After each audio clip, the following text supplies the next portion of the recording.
आणि माझा विद्यार्थी 11वी आणि 12वी या ठिकाणी माझ्याच हाताखाली हा शिकलेला धरप्पा उन्नत अतिशय कष्टाळू. मी ज्यावेळी अक्कलकोटला घर केलं, मी सकाळी ग्राउंडला वॉकिंग करायला जात असताना त्यांचा जो काही कष्ट आहे, त्यांचा जो परिश्रम आहे, अतिशय मी जवळून पाहिलेला आहे.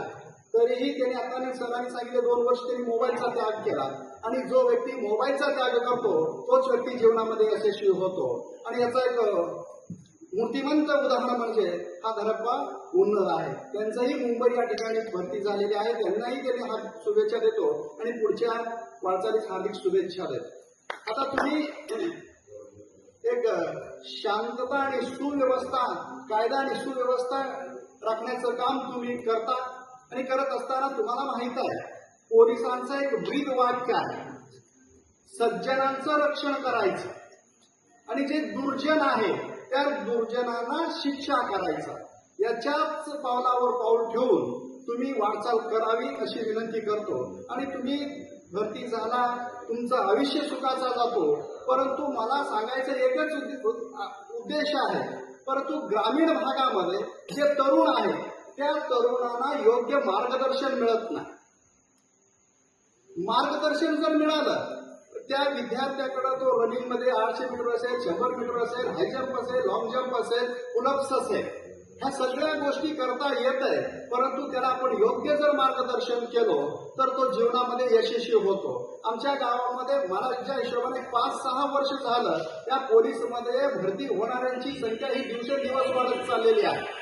आणि त्यांना मिळणारा जो मार्गदर्शन आहे त्यांनी वेगवेगळ्या ठिकाणी अमुकचा विद्यार्थी, तमुकचा विद्यार्थी, त्या ठिकाणचा विद्यार्थी भरती झालेला आहे. मीही भरती व्हावं असा जो जिद्द आहे तो जिद्द उराशी बाळगून त्यांनी हा यश संपादन केले आहे.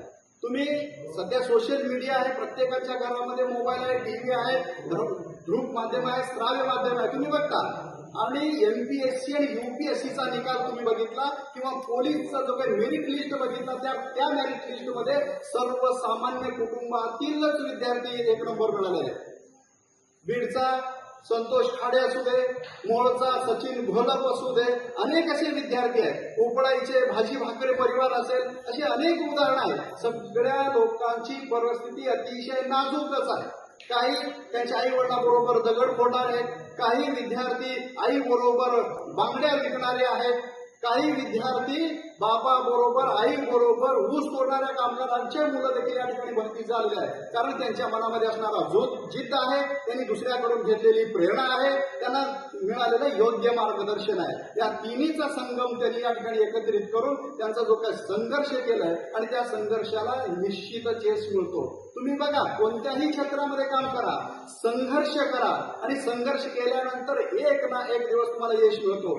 म्हणतात भगवान के पास देर है लेकिन अंधेर नाही. त्याप्रमाणे यश मिळतो आणि यश मिळाल्यानंतर आपले पाय जमिनीवर असले पाहिजे. कारण आमची परिस्थिती काय होती, आमचे आई वडील काय करतात आणि पुढे आम्ही काय केलं पाहिजे, म्हणून याचा तुम्ही विचार करावं. आणि तुमचे जे काही मार्गदर्शक असतील, तुम्हाला मदत करणारे असेल, तुमच्यापासून प्रेरणा घेणारे जे विद्यार्थी आहेत, तुम्ही प्रेरणा द्यावं, त्यांना मार्गदर्शन करावं. आणि या नागरसूर गावामधील अजूनही काही भावी पोलीस आहेत, भरपूर जण तयारी करतात. त्या तयारी करणाऱ्या विद्यार्थ्यांना तुम्ही गावामध्ये आल्यानंतर सुट्टीला योग्य मार्गदर्शन करावं अशी मी तुम्हाला विनंती करतो. आणि तुमचं जे काही भावी आयुष्य आहे तो सुखाचा, समृद्धीचा, भरभराटीचा जावं आणि तुमची प्रतिमा स्वच्छ जावं. आणि ही स्वच्छ प्रतिमा तुम्ही या नागरसूरच्या गतवैभवामध्ये नावलौकिक मिळवावं